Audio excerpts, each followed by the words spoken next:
Das gibt Leute in Deutschland, die durch das, was ich jetzt hier mache, das hauptberuflich machen und wirklich.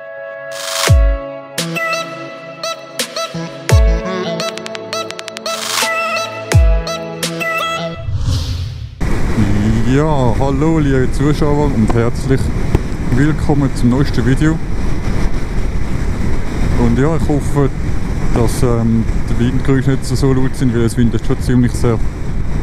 Und ja, heute mal ein Thema, und zwar Thema Kamera. Ich habe ja schon lange mal die Kamera gekauft, wo ich Achtung, da ist nass.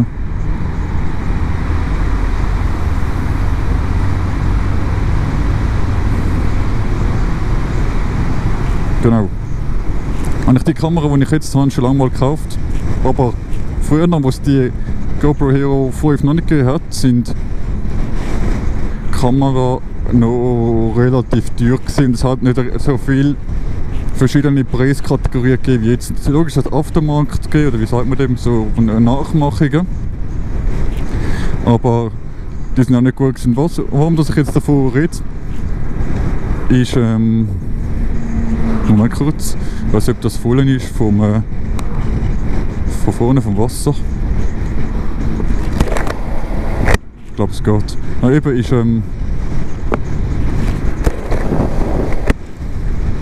hat halt eben nicht so viele Kameras gegeben, genau. Und jetzt ist aber das, was ich da drauf will, ist, ich habe viel gesehen, Motovlogger, die zwei Kameras hatten. Da haben sie sich da vom Spiegel her gefilmt und eine so vorne raus. Und ich kaufe mir jetzt auch eine neue, also einfach eine GoPro 1, weil die andere wäre immer noch zu teuer. Ich sollte Lust nochmal 300 Stutz zahlen. Und das verdammt kaufe ich jetzt GoPro Hero 1. Die ist, finde ich, obwohl die so alt ist, immer noch besser als die ganzen Nachmachungen. Ich habe mal ein paar Bilder einscannen von den Nachmachungen bzw. einspielen lassen. Das ist schon recht billig. Man denkt so, ja geil, nur 60 Franken, 40 Franken, was auch immer für Kamera, aber es ist schon wirklich schlecht, wenn wir schon ehrlich sind.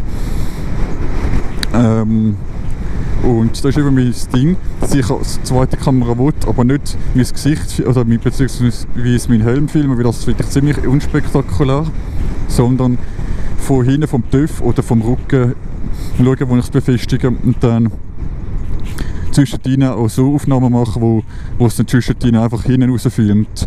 Je nachdem, wenn ich zum Beispiel über das Lichtsignal fahre, bei mir schon orange war, zum schauen, wer alles dann auch noch über Rot fährt. Einfach so, ich denke mal, das wird noch recht witzig sein. Und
ja, genau.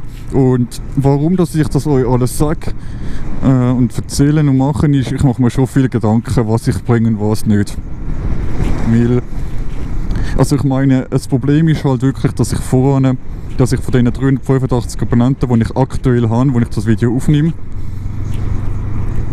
wahrscheinlich so über 300, also ja, wahrscheinlich etwa 380 Abonnenten von Last House haben, vielleicht 1, 2 von GTA und dann noch der Rest, je nachdem 3 Stück oder so, über die Motovlogs. Grüße kann man auch nicht, Dankeschön. Genau. Ist halt schon mal das Problem, dass mich halt eigentlich alle wegen Last Raus abonniert haben und jetzt kommt etwas anderes. Aber ich wollte einfach schauen, dass ich nicht grosse Veränderungen mache, was die Motovlogs betrifft. Nicht, dass ich jetzt da aus dieser klassischen First-Person-Perspektive, oder nein, wie sagt man dem? Aus dieser Ego-Perspektive zeige. Und dann auf einmal dann die Kamera irgendwie einen Lenker machen oder wie auch immer.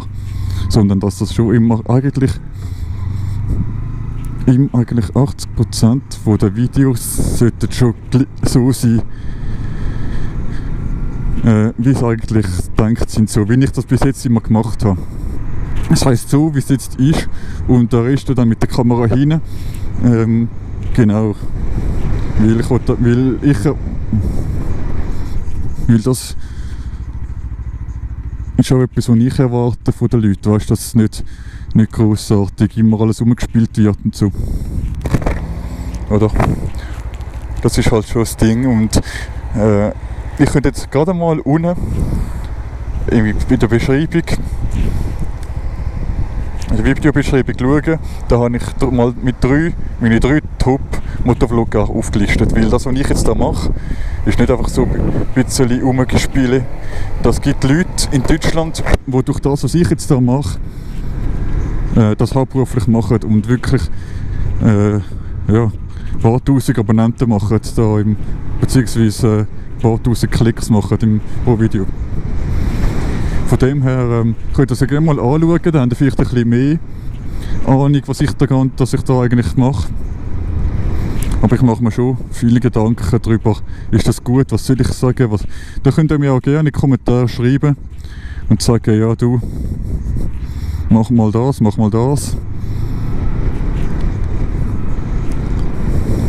weiss nicht, wann das Video rauskommt, ob es dann schon das Walk Around rausgekommen ist. Oder ob das noch kommt. Sonst ist es jetzt eine kleine Überraschung für euch, wenn das noch nicht gekommen ist. Aber einfach so an Themen sollten eigentlich schon Thema sein. Thema Auto, Thema Straße, Thema TÜV, Motoren, whatever. Ein bisschen, was man so kann einbinden kann. Und ich wollte mir auch wirklich das aneignen, dass es wirklich Motovlogs sind, dass man wirklich merkt, dass ich das nicht einfach nachkommentiert habe, sondern dass man wirklich merkt, dass das live aufgenommen ist und während dem Fahren. Also vielleicht schicke ich dann auch das eine oder was ist da los?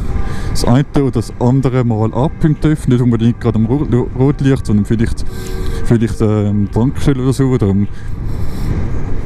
Und zeigen, was ich im TÜV gemacht habe oder was ich machen will, oder schauen, ob ich genug Luft habe. Einfach so ein bisschen das Ganze einbinden, so das TÜV-Fahren, nicht Videos.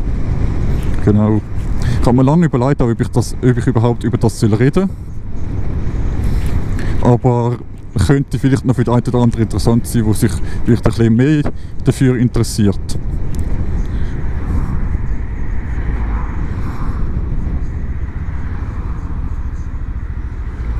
Ich kann ja auch, ich habe mir auch viel, ich weiß nicht, ob das Video rausgekommen ist oder ob ich das gelöscht habe, und zwar habe ich mir schon viel Gedanken darüber gemacht, von wegen Aufnehmen. Wie nehme ich auf? Und zwar ist das so, dass ich lange mit einem externen Mikrofon aufnehmen über das Handy, aber dann ist so viel Kabelklump. Und das dann synchronisieren, dass wirklich das dann passt. Und dann hätte ich es eben so machen, dass dann der Motorgeräusch genau kann so laut machen, wie ich das will. Und mein Voice so laut machen, wie ich will. Aber das war ja meine Gedanken gewesen, aber es ist relativ schwierig, dass man dann nicht die Stimme zweimal hört. Weißt du, was ich meine? Das kommt ja auf Hundertstel, sonst stört es, oder? Das ist schon noch extrem, wirklich. Ich könnte jetzt zwar entgegenwirken, indem du Hub bist zum Beispiel und das dann anhand vom Hubton synchronisieren. Aber ja.